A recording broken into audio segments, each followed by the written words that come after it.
क्या एक टूटा हुआ जूता किसी की तकदीर बदल सकता है? एक तरफ मलिका हमीदा का खौफनाक गुस्सा और काल कोठड़ी की सजा, और दूसरी तरफ जुमल की अंधी होती दादी की जिंदगी। जब हासिद फिरोज ने जुमल की बरसों की मेहनत को एक ही हथौड़े से चकनाचूर कर दिया, तो उस यतीम लड़की ने हार मानने के बजाय वो कर दिखाया जिसका किसी ने ख्वाब भी ना देखा था। देखिए कैसे एक मामूली सुनहरी तार ने जुमल को बाजार की खाक से उठाकर शाही महल के तख्त तक पहुंचा दिया।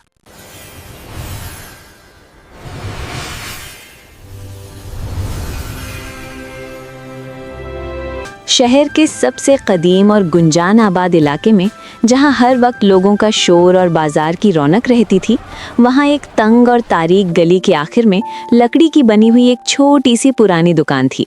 इस दुकान का बोर्ड धुंधला हो चुका था और दरवाजे का पेंट उखड़ रहा था, मगर इस छोटी सी जगह के अंदर एक नायाब हीरा छुपा हुआ था।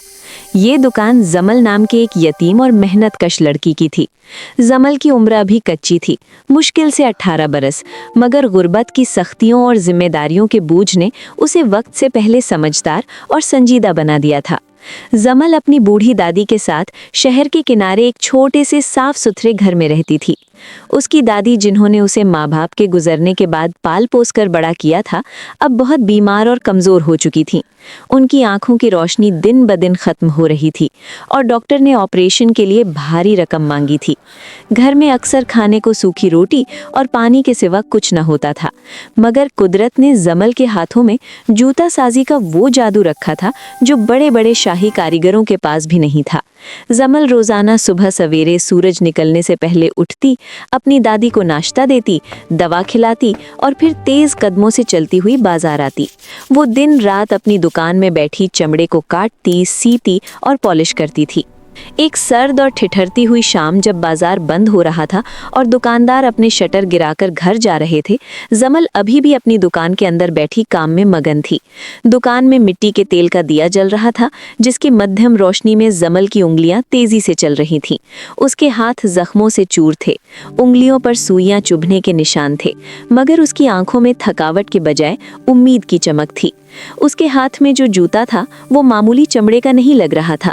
जमल ने पुराने कपड़ों के टुकड़ों और बाजार से खरीदे गए सस्ते मोतियों को ऐसी महारत और सफाई से जोड़ा था कि वो जूता किसी हीरे की तरह चमक रहा था। उस जूते की चमक ऐसी थी कि अंधेरे में भी रास्ता दिखा दे। दुकान के बाहर से गुजरते हुए एक बूढ़े दुकानदार बाबा करीम ने झांका और हमदर्दी से कहा कि बेटी जमल, अब घर जाओ, रात बहुत हो गई है। जमल ने मुस्कुराते हुए जूते को एक नर्म कपड़े में लपेटा और कहा कि बस बाबा, जा रही हूँ, आज दादी की दवा के पैसे जोड़ लिए हैं। अगली सुबह जब जमल अपनी दुकान पर पहुंची तो देखा कि बाजार में आज अजीब सी हलचल है। शाही नकारा बजा और शाही सिपाही ने बुलंद आवाज में ऐलान किया कि मलिका हमीदा के पैरों में शदीद दर्द रहता है और जो उनके लिए ऐसा जूता बनाएगा जो उन्हें सुकून दे, उसे शाही खजाने से मुंह मांगा इनाम मिलेगा। लेकिन अगर जूता पसंद ना आया तो उस कारीगर को हमेशा के लिए काल कोठड़ी में डाल दिया जाएगा।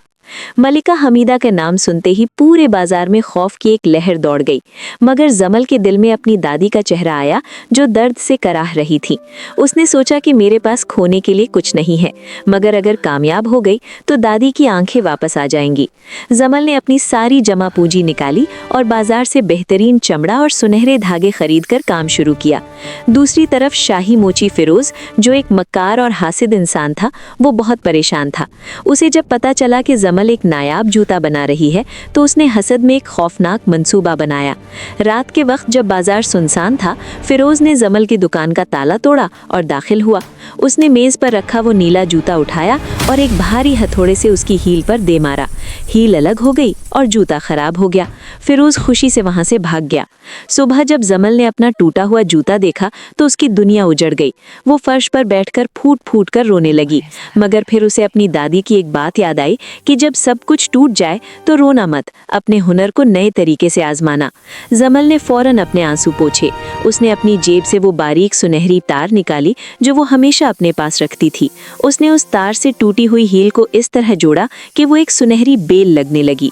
जो हिस्सा टूटा हुआ था अब वो सुनहरी तार की वजह से सबसे ज्यादा चमक रहा था। शाही दरबार खचाखच भरा हुआ था। मलिका हमीदा तख्त पर बैठी दर्द से परेशान थी। जुम्मल ने डरते हुए वो जूता मलिका को पहनाया। मलिका ने जैसे ही जूता पहना उनके चेहरे पर सुकून आ गया। उन्होंने कहा कि ये जूता तो बादलों से भी ज़्यादा नरम है और मेरा दर्द गायब हो गया है। जब मलिका ने वो अनोखा सुनहरी डिज़ाइन देखा तो पूछा कि ये क्या है। जुम्बल ने सच बोलने का फैसला किया और बताया कि ये डिज़ाइन नहीं बल्कि उसकी मजबूरी थी, क्योंकि किसी ने हसद में उसका जूता तोड़ दिया था और उसने सुनहरी तार से इसे जोड़ा है। ये सुनकर मलिका ने हासिद फेरोज को फौरन गिरफ्तार करने का हुक्म दिया और जुम्बल को शाही इनाम से नवाजा।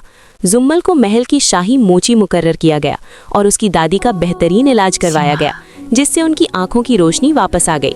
जुम्बल की टूटी हुई कोशिश और सुनहरी तार ने उसे वहां पहुंचा दिया जहां का उसने ख्वाब भी नहीं देखा था। दोस्तों, जुम्बल की इस कहानी ने हमें सिखाया कि अगर इंसान का हुनर सच्चा हो और नीयत साफ तो टूटी हुई चीज़ें भी सोना बन जाती हैं।